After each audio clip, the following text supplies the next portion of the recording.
여러분, 이 세상의 정의와 공의가 물같이 강같이 흐르게 하려면 우리는 누구에게서 떠나서는 안 되는 거냐? 그 정의와 기준의 척도인 하나님을 떠나서는 절대 그 일을 이루어내지 못한다는 거예요. 오늘 이 성경 말씀을 통하여서 정의가 무엇인지 공의가 무엇인지를 알게 하시고, 그것을 들었던 기독교인들이 세상에 나아가서 불공정하고 부정한 그 모습을 향하여서 하지 못하게 하는 것이 우리의 역할이다라고 하는 거예요.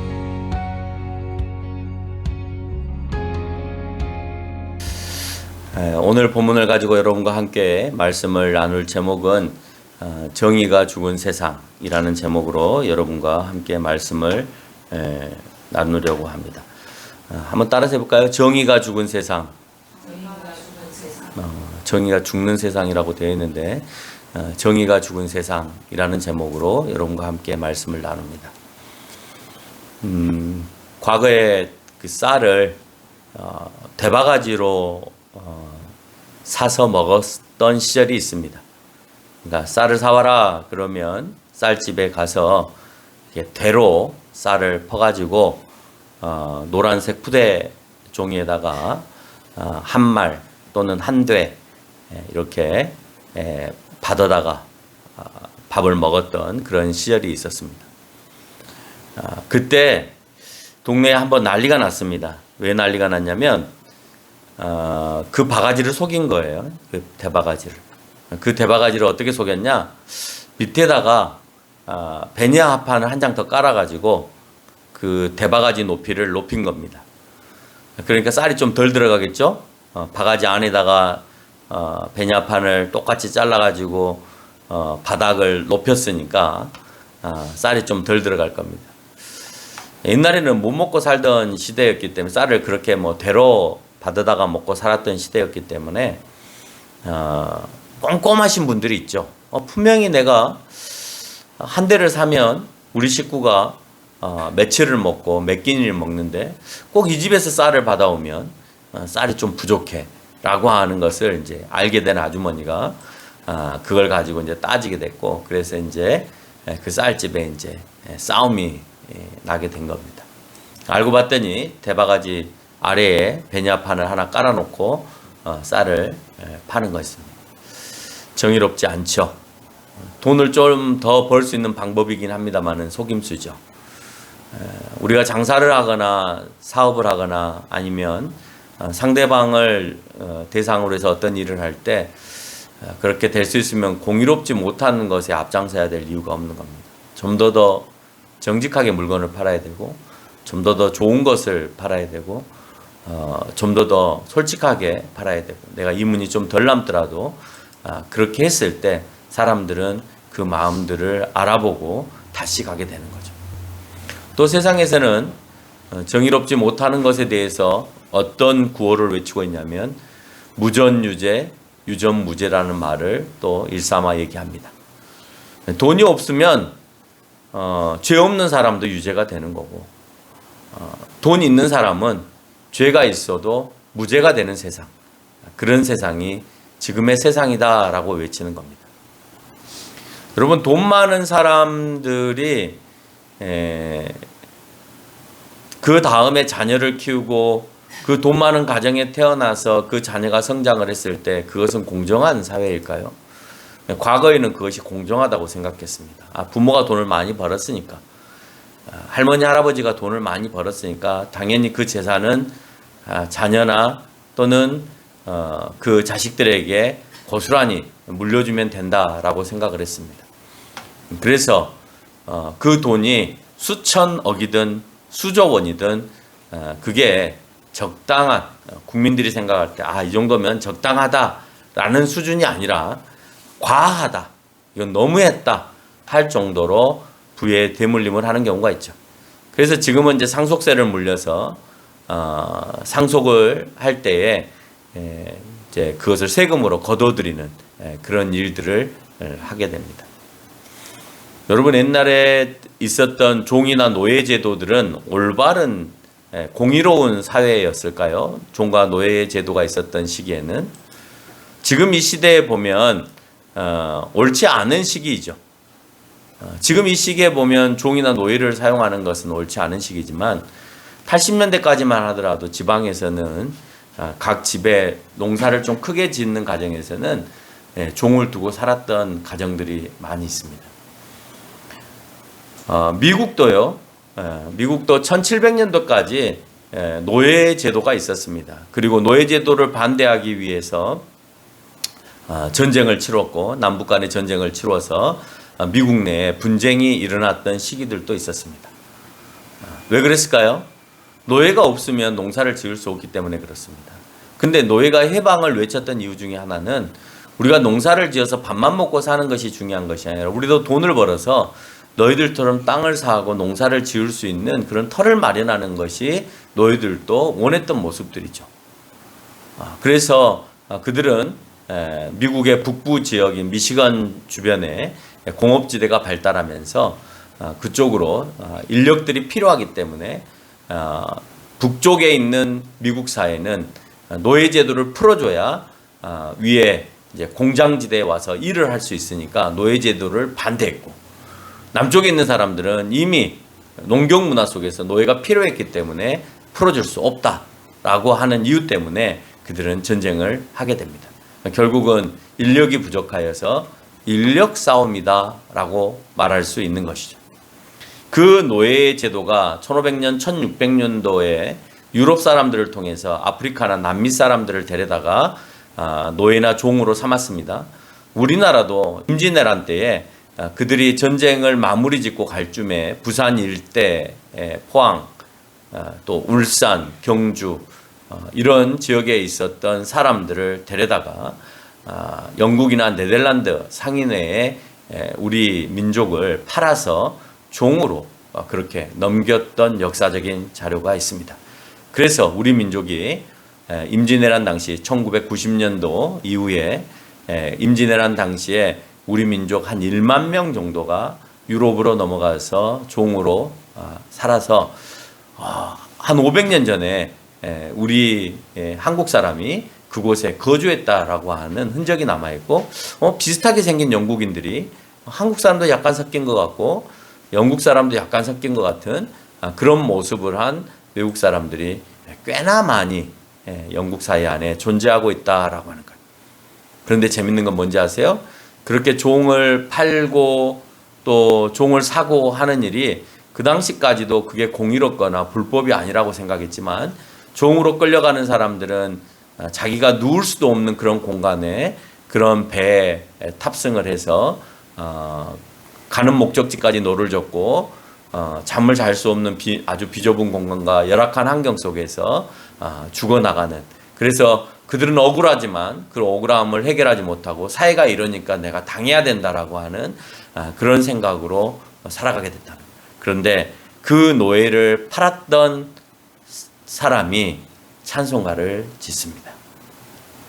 그 찬송가가 Amazing Grace, 나 같은 죄인 살리신. 그럼 웃기지 않습니까?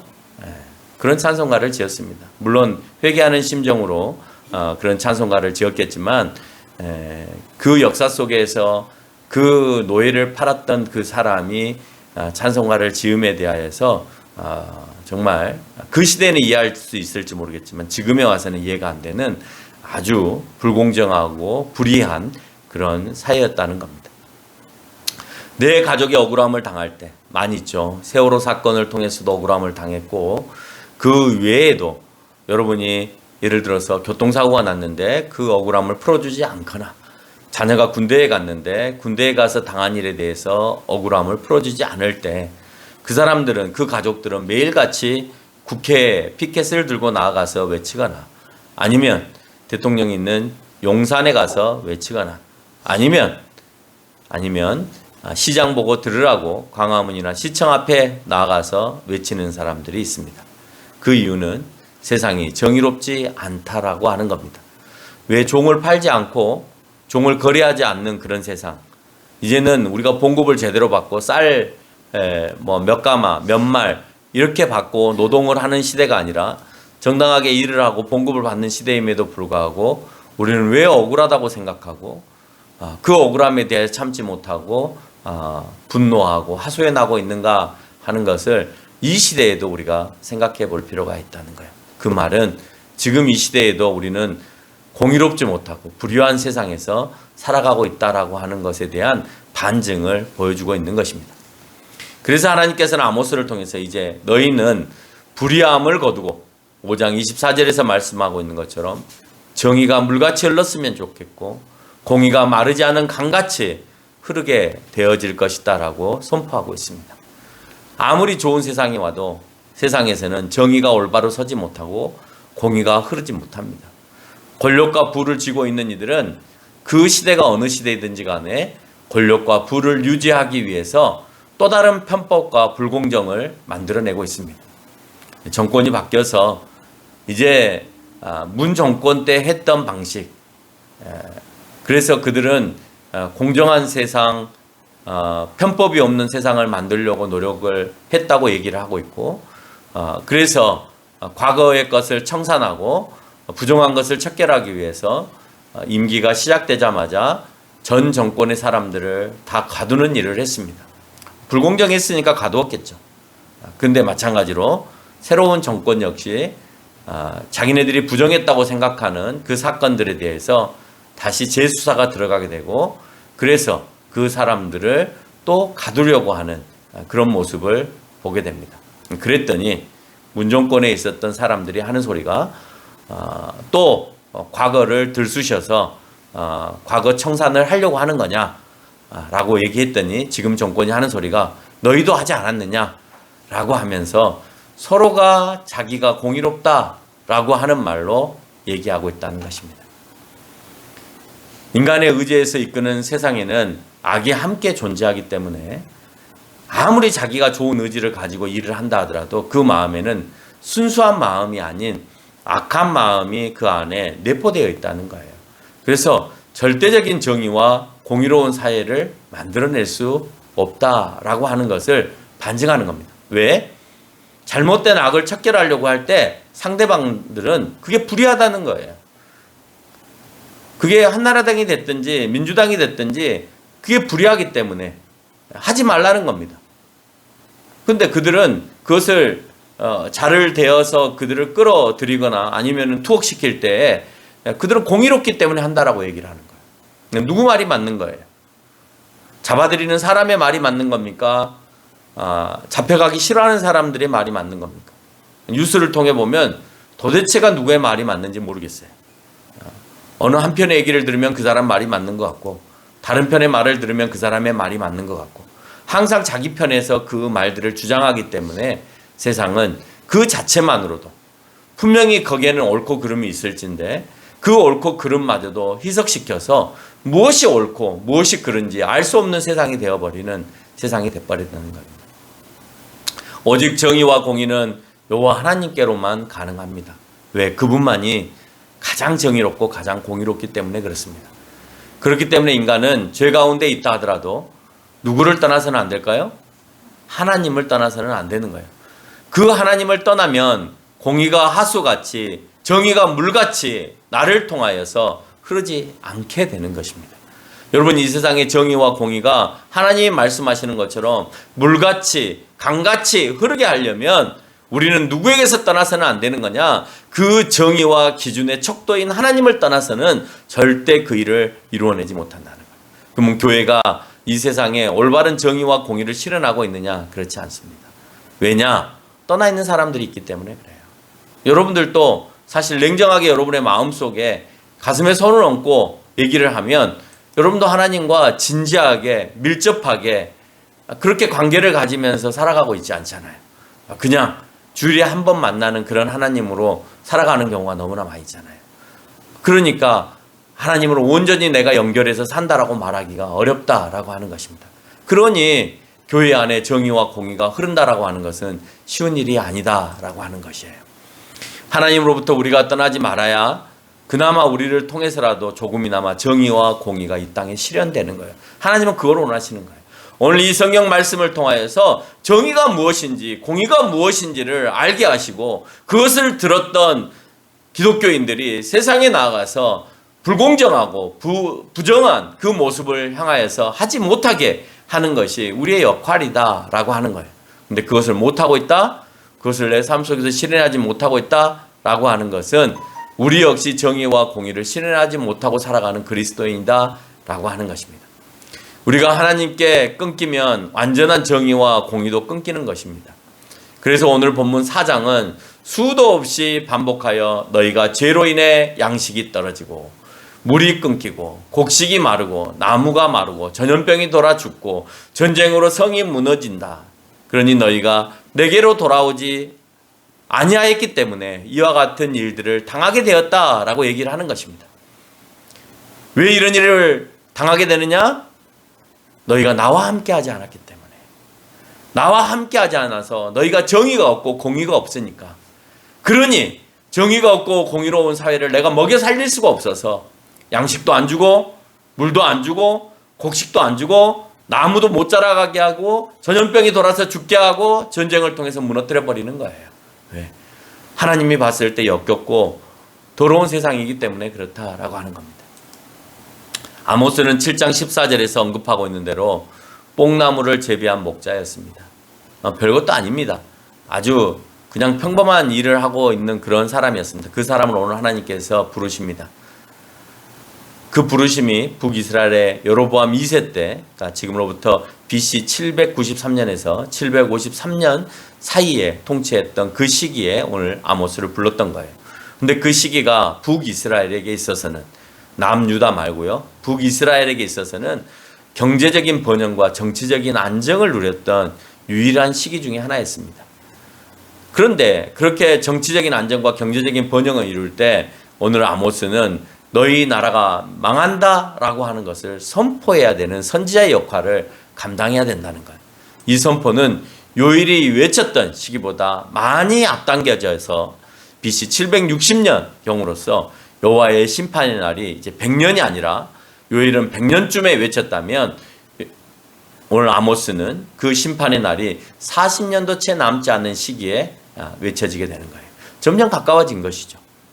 너희가 이 날을 맞이하게 된 이유는 앞에서도 살펴봤지만 영토 확장을 위하여 살생을 했거나 비윤리적인 행위를 했거나 약자를 억울하게 했거나 우상을 숭배하고 하나님을 멀리했기 때문이다라고 성경은 전체 요약을 하고 있습니다. 그래서 7장 9절 하반절에서 칼로 여로보암의 집을 치리라 라고 말씀하고 있는 거예요. 너희 집 칠 거야. 여로보암이 통치한 북이스라엘을 내가 칠 거야. 왜? 너희가 비윤리적이었고 약자를 억울하게 했고 우상을 숭배했고 하나님을 멀리했고 영토 확장을 위해서 살생을 했기 때문에 그렇다라고 하는 겁니다. 하나님의 공의는 이스라엘에게만 한정되지 않습니다. 하나님을 인정하지 않는 주변국도 정의와 공의의 잣대 앞에서 심판이 임할 것을 언급합니다. 그러면서 1장 전체는 아람 민족, 암몬, 두로, 블레셋, 대만, 유다, 이스라엘, 아모리 사람들을 언급하면서 너희 역시도 멸망하게 될 것이다 라고 선포하고 있습니다.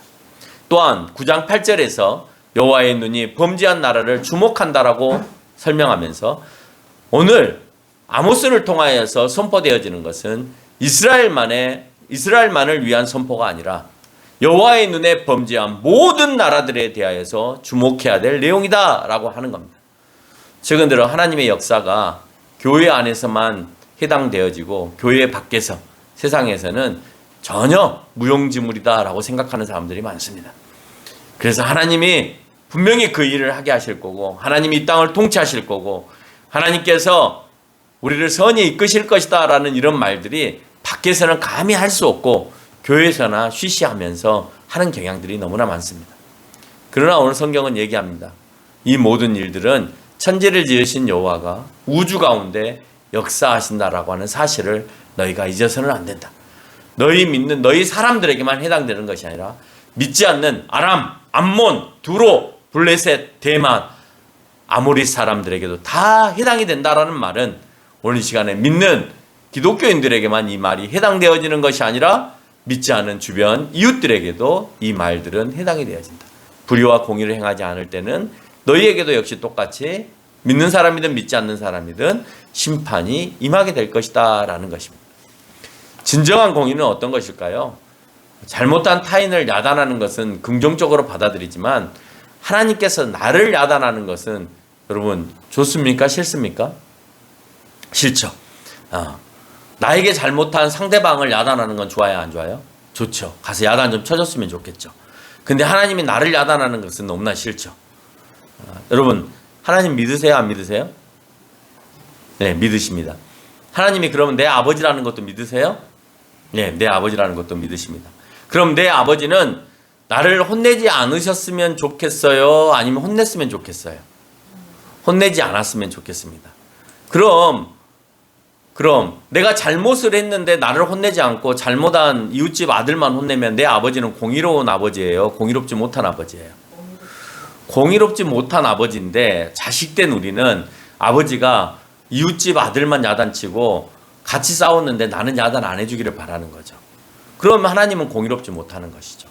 하나님의 올바른 공의를 실현하기 위해서는 자기 자식만 사랑하고 예뻐하는 것이 아니라 자기 자식의 잘못에 대해서도 하나님께서는 책망해야 된다라고 하는 것입니다. 그래서요, 교회 앞에다가 하나님은 사랑이시다라고 하는 말을 함부로 써서는 안 돼요. 그 사랑 안에는 공의도 있기 때문에 그렇습니다.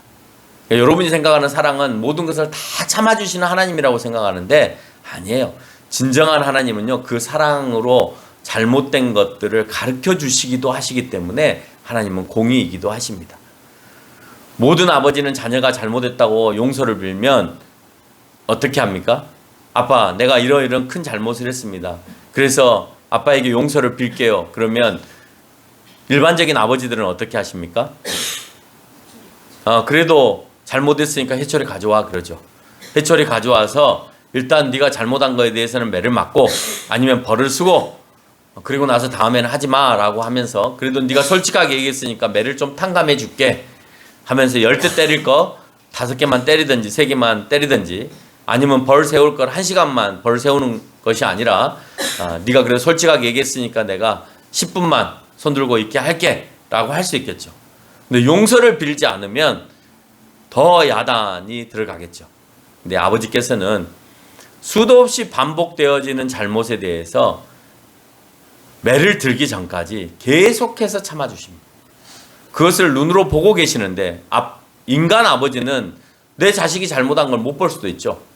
내 육체의 한계 때문에 내 눈으로 볼 수 있는 지역 안에 내 아들이 들어오지 않으면 내 눈 밖에 있는 내 아들은 볼 수가 없는 거예요. 그러니까 무슨 나쁜 짓을 저질러도 소문이 오거나 아니면 누군가가 말해주기 전까지는 또 본인 스스로가 얘기하기 전까지는 내가 알 수 없는 상황이 되어진다는 거예요. 근데 하나님은 어디에나 누구에게나 어떤 장소이든 감찰하시는 분이시다라고 하는 겁니다. 다 알고 계심에도 불구하고 내가 오늘 또 참았다 할 때까지 계속해서 반복해서 하나님은 그 사람을 참아준다는 거예요. 그렇다고 용서를 끝까지 해주신다는 것이 아니라 오늘과 같이 아모스 선지자를 통하여서 말씀이 선포되어지고 오늘 김대웅 목사를 통해서 여러분에게 말씀이 선포되어질 때 그걸 받아들이지 않으면 그때에 가서는 이제는 심판밖에 또는 야단밖에 없다라는 거예요. 근데 그게요, 아빠한테 회초리 맞는 몇 대 정도하고는 게임이 되지 않습니다. 아주 혹독하게 야단을 맞습니다. 곡식을 다 뺏어가 버리신다니까요. 예? 땅에 지진이 나게 하신다니까요. 자기의 가족들을 다 데려가 버리신다니까요. 자기의 재산을 다 뺏어가 버리신다니까요. 자기의 권력을 다 무너뜨려 버리신다니까요. 그냥 해초리 몇 대가 아닙니다. 벌을 쓰게 하는 그 단 몇 분의 시간이 아닙니다. 그와 같이 하나님은 오래 참고 또 참고 참으심에도 불구하고 말을 듣지 않으면 그러면 너희에게 용서가 없다라고 말씀을 하시죠. 하나님께서도 그 잘못을 고백받기를 원하십니다.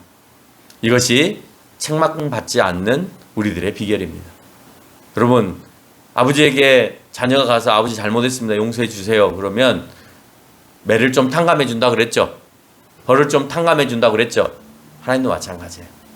탕감의 정도가 아니라 아예 매를 들지 않으세요. 내가 잘못했는데 고백하면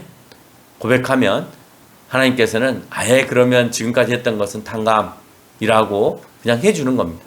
그런 하나님 아버지를 오늘 우리는 모시고 있는 거예요. 특별히 사랑하는 자로도 죄로 인한 벌은 면할 수 없습니다. 그러나 돌이키게 하실 때 그 소리를 듣고 돌이키면 하나님은 이미 알고 있는 죄라 할지라도 야단을 치시기 전까지 참고 또 참고 기다리신다는 거예요.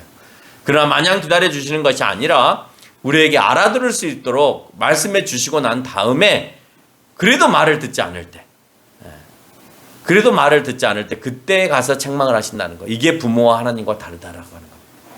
여기서 우리가 깨닫는 사실은 우리가 죄에 대해서 돌이키지 않으면, 잘못에 대해서 돌이키지 않으면 하나님께서는 벌에 대해서 돌이키지 않으신다는 거예요.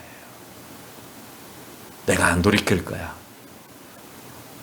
너희들을 야단할 거야. 너희가 끝까지 돌이키지 않으면, 그래서 내 한계가 뛰어넘어지면, 그러면 나는 벌에 대해서 돌이키지 않을 거야 라고 하신다는 거예요.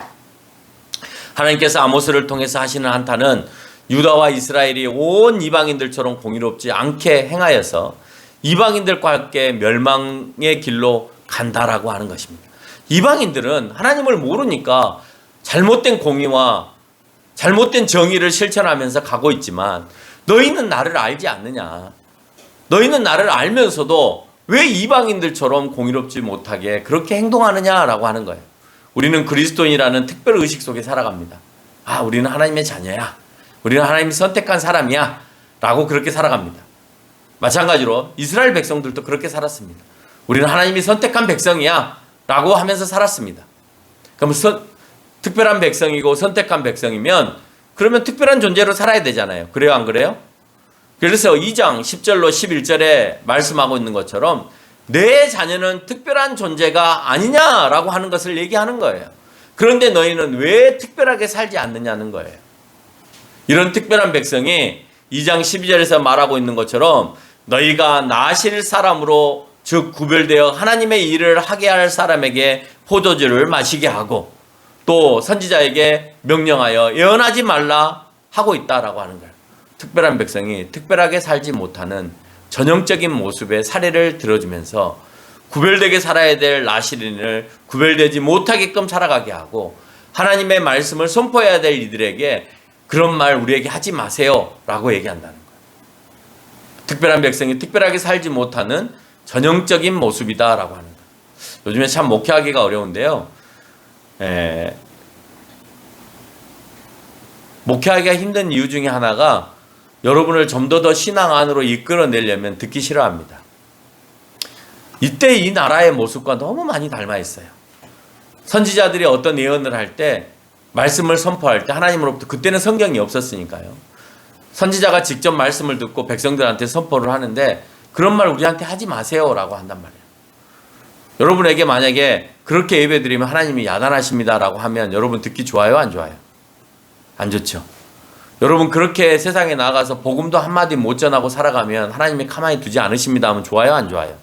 안 좋죠. 세상이 그래버렸어요. 우리 어렸을 때만 하더라도 복음을 전해야 된다, 너희 학교 가서도 예수님 잘 증거해야 된다, 그러니까 친구들하고 사귀는 이유가 뭐냐면 예수님 전하기 위해서 사귀었어요. 네? 지금도 이웃을 사귀는 이유가 복음을 전하기 위해서 사귀지 다른 이유가 없습니다. 세상 사람들은 뭐 저 사람들과 이익이 있는지 없는지, 저 사람이 나에게 뭔가를 잘해줄지 안 잘해줄지 뭐 그런 것을 가지고 그 사람에게 복음을 사귀는데, 우리는 그런 거 가지고 사귀는 것이 아니라 어떻게 하든지 복음을 전하기 위해서 그 사람에게 최선을 다하고 잘 대해주고 사귀는 일을 한다는 겁니다. 근데 오늘 여기에서 여러분에게 만약에 그렇게 복음을 안 전하는 것은 하나님께서 원하시는 일이 아니야, 예배를 똑바로 드리지 않는 것은 하나님이 원하시지 않은 일이 아니야 라고 얘기를 한다면 여러분 그것에 대해서 듣기 좋아할 사람이 하나도 없다라고 하는 거예요. 옛날엔요, 목숨 걸고 드리는 게 예배였어요. 드리고 싶으면 드리고 안 드리고 싶으면 안 드리는 게 예배가 아니라 정말 드리고 내가 드려야 된다라고 생각하고 하는 게 예배였다고. 못 드리게 하면 그것에 대해서 저항하면서 드리는 게 예배였다고. 오늘 여기서도 얘기하고 있는 것들이 그런 것들입니다. 너희가 정말 나를 만나기 위해서 최선을 다했느냐라고 하는 것입니다. 주변 백성들과 전혀 다르지 않은, 특별하지 않은 백성으로 전락하고 있는 이스라엘의 백성들의 모습을 봅니다. 그러니 하나님과도 점점 멀어질 수밖에 없는 것이죠. 그럼 하나님께서는 점점 멀어져가는 자기 백성을 내버려 두시느냐? 아니다라고 하는 거죠. 돌아오지 않으니까 이스라엘 백성들을 통하여서 거기에 있는 선지자들을 통하여서 돌아오라고, 예배 자리로 오라고, 공의로운 자리로 오라고 얘기를 하는데도 불구하고 돌아오지 않으니, 그러면 내가 직접 가서 너희를 만나야 되겠다. 내가 직접 너희를 가서 만날 때에는 야단 맞을 준비하고 나를 만나주라 라고 얘기하고 계십니다. 외쳐도 안 오는 자기 백성들에게 어떻게 오시느냐, 앞에서 언급한 대로 제왕을 통하여서 여호와께서 가까이 하신다라고 합니다. 무섭죠? 그러니까 왜 자녀들이 말을 안 들으면 아버지는 손가락 3개를 딱 펴니다. 딱 펴고 이 손가락 3개가 굽혀질 때까지 나한테 안 오면 이제 너 이제 더 많이 혼난다. 셀 때까지 와라. 라고 얘기하는 거죠. 무섭잖아요. 그 3개가 무서워서 우리 아들들도 3시 끝나기 전까지 저한테 달려옵니다. 근데 그게 좋은 건 아니죠. 중요한 것은 오늘 너희가 오지 않으니까, 오늘 너희가 나에게 오지 않으니까, 그러면 내가 너희에게 다가갈게. 다가가서 지금까지 잘못한 것을 일일이 열거해서 내가 너희에게 심판하고 야단할게 라고 말씀하고 있는 겁니다. 5장 6절과 8절의 말씀을 보면 여호와를 찾으라, 그리하면 살리라 라고 말씀합니다. 다시 한번 경고합니다. 찾으라는 거예요. 내가 너희를 찾아가기 전에 나를 찾아와라. 그러면 어떻게 한다? 살려주겠다. 그 너희가 찾아와야 될 그분은 묘성, 성경에서 묘성이라고 표현하는데 황소물자리를 얘기합니다. 삼성, 오리온 별자리를 얘기합니다. 우리나라 삼성 있죠? 오리온 별자리를 상징하는 겁니다. 만든 이를 찾으라, 그의 이름은 여호와시니라. 너희가 믿고 따르는 하나님은 인간이 상을 만들어 믿고 있는 그런 거짓 우상이 아니라 우주 만물을 지으신 그런 하나님이라는 거예요. 그러니까 세상에서 만든 그런 우상의 신들과 전혀 다른 모든 만물을 만드신 여호와 하나님이시기 때문에 나를 찾으라는 거예요. 그런 능력을 가지고 있는 진정한 신이시기 때문에 나를 찾아와야만이 이 문제가 해결이 되어진다라는 거예요. 그 찾아오면은 어떤 것이 있을까요? 하나님이 하라고 하시는 것, 율례와 규례와 명령을 지켜나가는 것, 그 율법들을 지켜나가는 것이 곧 하나님을 찾아 나가는 겁니다. 내 잘못을 하나님께 고하는 것이 곧 하나님을 찾아 나가는 거예요. 그런데 내 잘못에 대해서 용서를 구하지 않고 하나님께서 하라고 말씀하시는 성경의 그 규례들을 따르지 않음으로 인해서 이제는 너희가 책망을 받는다. 하나님께 가까이 와라 라고 하는 것은 하나님 말씀대로 살아라는 거예요. 정의롭게 살아는 거예요. 공의롭게 살아는 거예요. 그리고 너희가 잘못한 것을 하나님 앞에 회개하라는 거예요. 그래야 그게 공의롭고 정의롭다는 거예요. 근데 회개는 하나님 앞에서만 하는 것이 아니라 사람 앞에 가서 내가 잘못했다라고까지 고백하는 것이다 라는 겁니다. 5장 10절, 책망하는 자를 미워했고 정직히 말하는 자를 너희가 싫어했다. 요한은 왜 자꾸 빨리 오라고 하느냐? 너희들이 이렇게 잘못했기 때문에. 11절에서 힘없는 자는 밟았고 미래에 부당한 세를 거두었고, 8장 4절에서 보니까 가난한 자를 삼켰고 땅에 힘없는 자들을 망하게 했고, 5절에 보니까 거짓 저울로 속였고, 아까 말한 것처럼 대를 속인 겁니다. 6절에서 은으로 힘없는 자를 샀고 노예를 산 거죠. 종을 산 거죠. 신앙 걸레로 가난한 자를 샀고 찌꺼기 밀을 팔아서, 못 먹는 밀을 팔아서 그것으로 이익을 남겼고, 12절에서 의인을 학대하고 뇌물을 받고 성문에서 가난한 자를 억울하게 하였고, 이런 악함을 보고도 지혜자가 침묵하는 세상이 되어버렸다. 그러니까 말씀을 전하고 예언을 해야 될 목회자가 그렇게 살아가는 사람들을 보고 내버려 둬버린 거예요. 예배 안 와도 그래, 내가 괜히 큰 소리 쳤다가 그나마도 안 오면 안 되니까, 그러면 우리 교회가 더 줄어드니까 얘기하지 말자. 그냥 오면 오고 말면 말고, 그래야 우리 교회가 그냥 성장하는 거 아니야? 외형적으로 성장하는 거 아니야? 라고 생각할 수 있습니다. 그러니 지혜로운 자들이 계속해서 침묵하는 세상은 정의나 공의롭지 못한 세상이다라고 오늘 성경은 얘기하고 있는 거예요. 잘못된 것에 대해서 잘못했다고 해야 되는 것이 맞는 건데, 잘못했다 하면 교회를 떠나버리니까 잘못했다고 말을 못하는 겁니다. 차라리 한 명이라도 더 교회에 붙어있는 것이 좋으니까 말을 못하는 거죠. 그러나 오늘 성경은 그 일을 행하지 못하면 그 세상은 정의롭지 못하다, 공의롭지 못하다라고 얘기하는 겁니다. 14절에 보니까 사마리아에 제된 우상을 두고 맹세한 자들에게 심판받기 전에 너희는 나를 찾아오라라고 하는 것입니다. 그렇지 않으면 너희가 아무리 견고하게 돌을 다듬어 건축한다 하더라도 거기에 건축하지 못하게 할 거고, 아름다운 포도주를 가꾼다 하더라도 그 포도주를 마시지 못하게 한다라고 얘기하고 있습니다.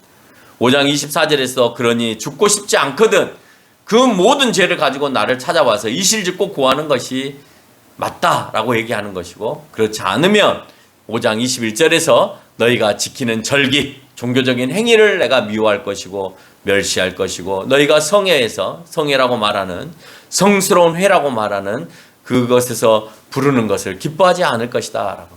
여러분이 모여서 예배 드리는 것조차도 받아들이지 않겠다.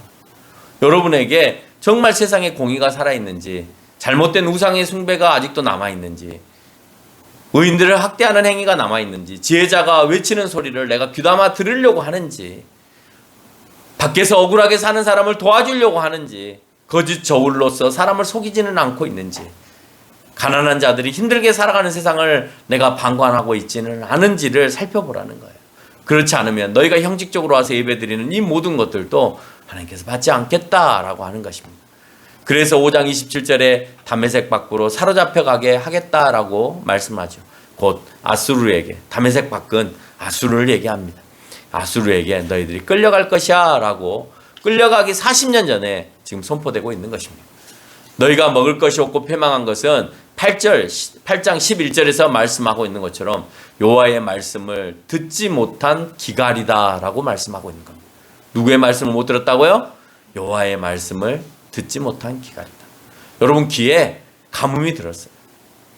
어떤 가뭄이 들었냐? 말씀의 가뭄이 들었어요. 열심히 듣고는 있지만 그 귀에 이슬이 내리지 않아. 그래서 말랐어요. 듣긴 들었는데 그냥 말라서 그 말씀의 열매가 내 안에서 자라나지는 못해. 그래서 오늘 하나님께서 말씀하시기를 너희들이 말씀을 듣지 못하는 기갈에 걸려있다, 가뭄에 걸려있다 라고 얘기를 하는 겁니다. 안 들리면 나는 내 귀에 가뭄이 든 거예요. 그냥 형식적으로 예배 드리고 종교적인 행위만 하다가 간 거예요. 근데 오늘 하나님께서는 5장 21절에서 아까 말씀하신 것처럼 그렇게 하면 내가 네 종교적인 행위를 받아주지 않겠다는 거예요. 멸시하겠다는 거예요. 너희가 모여서 함께 예배 드리는 거, 부르는 것을, 함께 하나님을 찾고 부르는 것을 기뻐하지 않겠다는 거예요. 왜요? 너희가 진정으로 말씀을 듣고 내가 변화되려고 하지 않기 때문이다 라고 하는 것입니다. 선지자들이 얼마나 많이 외치고 있었습니까? 북이스라엘의 거짓 선지자였던 아마샤가 오늘 성경에 등장을 합니다. 아모스에게 너 죽기 싫으면 북이스라엘에 와서 외치지 말고 남유다에 가서 외쳐라 라고 협박을 합니다. 그런데 아모스는요, 하나님의 소리를 들었잖아요. 단비를 귀에서 받았잖아요. 그 단비를 내가 받았으니까 외치지 않으면 안 되는 거예요. 아무리 하나님이 오늘 아모스에게 너 가서 북이스라엘을 외쳐라고 해도 그 소리가 나에게 가뭄으로 와서 닿으면, 그러면 나는 북이스라엘에 가서 선포할 수 없는 거죠. 아무리 외쳐도 오늘 아모스처럼 그들은 귀를 열고 듣지 않았습니다. 여호와께서는 그들을 향해서 여호와의 말씀을 듣지 못한 기갈이기 때문에 너희에게는 먹을 것이 없고 패망에 이른다라고 결론을 맺습니다. 아무리 그렇게 해도 이런 말들이 들어오지 않은 사람들이 있죠. 그런 사람들이 하는 말이 뭐예요? 뭐 우리에게 그런 일이 일어나겠어? 라고 하는 일이겠죠. 그러지 않겠어요? 여러분도 그럴 거 아니에요. 에이, 어제도 안 일어났고 오늘도 안 일어났어. 내가 아무리 잘못을 해도 하나님 멀리하고 내가 기도도 안 하고 예배도 형식적으로 드리고 신앙생활도 아무렇게나 해도 나에게 무슨 일이 일어났나? 안 일어났지? 라고 지금도 우리는 얘기하고 있는 겁니다. 근데 10절에서 분명히 하나님은 이렇게 얘기하고 있습니다. 내 백성 중에, 10절입니다. 내 백성 중에 말하기를 화가 우리에게 미치지 아니하며 이르지 아니하리라 라고 그 백성들도 그 당시에 그렇게 얘기했다는 거예요. 그 백성들이 그런 말을 했습니다. 화가 우리에게 미치지 아니하며 이르지 않겠다. 이런 사람마저도 칼에 죽으리라 라고 말씀합니다. 그걸 못하면 하나님이 아니신 것이죠. 왜? 선포하신 일은 그 말을 반드시 실현해야 될 이유가 있기 때문에 그렇다라고 하는 거예요. 하나님이 그 말을 하시고 다시 거두시는 이가 아니시잖아요. 하셨으면 반드시 실천하시는 이시기 때문에 그것을 이행해 가신다는 겁니다. 결론을 맺겠습니다. 하나님과 가까이 하는 이들은 말씀이 들려야 합니다. 부모가 자녀에게 잘못에 대해서 야단하지만 결국 어루만지고 보호하는 것처럼 하나님께서도 무서운 말로 엄포를 놓고 계시지만 잘못에 대한 징벌이 있고 난 다음에 자기 백성들을 다시 먹이시고 회복시키시는 것을 볼 수가 있습니다. 그렇죠? 하나님께서 아담과 하와를 창조하셨지만 결국 예수님을 통해 다시 회복시키는 것과 같은 겁니다. 그러나 야단 맞아야 될 것은 맞아야 되는 것이죠. 예수님 오기 전까지는 수도 없이 많이 이스라엘 백성도 야단 맞았습니다. 거의 나라가 다 패망하고 멸망하고 몇 명 남지 않은 상황까지도 이릅니다. 그러나 하나님은 그 남은 자를 통해서 또 다시 회복을 시키신다라고 하는 거예요. 인간은 매 순간 하나님께로 돌아와야 할 대상이에요. 와도 되고 안 와도 되는 그런 사람인 것이 아니라 늘 돌아와야 될 대상입니다. 한번 하나님을 알았다고 영원히 하나님을 아는 것이 아닙니다. 이스라엘 백성을 봐도 그렇고 남유다 백성을 봐도 그렇습니다. 또 그리스도인을 봐도 그렇고 예수님을 믿고 있는 내 자신을 봐도 그렇습니다. 한번 하나님을 알았다고 예수님을 알았다고 해서 내가 영원히 예수님을 내 안에 품고 있는 것이 아니기 때문에 수도 없이 반복해서 내가 예수님께로 나오는 작업을 하지 못하면 그러면 우리에게 기다리는 것은 책망밖에 없다라고 하는 거예요. 맞고 돌아오고 하는 것이 우리 삶 속에 어떻게 보면 반복이 되어지고 있습니다. 이유는 우리가 하나님께서 주신 그 의지를 잘못 사용하기 때문에 그렇습니다. 그렇지만 제 가운데 우리에 있는 그 모습들을 보면서 아무리 반복을 그렇게 맞고 돌아오고를 반복한다 하더라도 그래서 내가 하나님으로부터 책망받고 살아왔다 하더라도 그래도 내가 하나님을 다시 찾고 다시 인정하고 다시 믿는 삶을 통하여서 하나님께서는 그래도 너희가 신령한 자로서 다시 세워지기를 바라는 마음이 우리 가운데 있고 희망을 갖고 계시다는 거예요. 하나님께서 여러분에게 희망을 갖고 계십니다. 근데 하나님께 여러분이 희망을 주실 겁니까? 안 주실 겁니까? 네, 드려야죠. 우리가 맞고 반복하고 하나님께 책망을 받고 또 다시 돌아서는 일이 있어도 하나님은 그 가운데서도 우리에게 희망을 놓치지 않으세요. 또 돌아오겠지. 이제는 벗어나지 않겠지. 라는 희망을 갖고 계십니다. 그 희망, 하나님께서 갖고 계시는 그 희망을 우리가 실망시키지 않는 그런 삶을 살도록 노력하는 저와 여러분이 되시기를 바랍니다.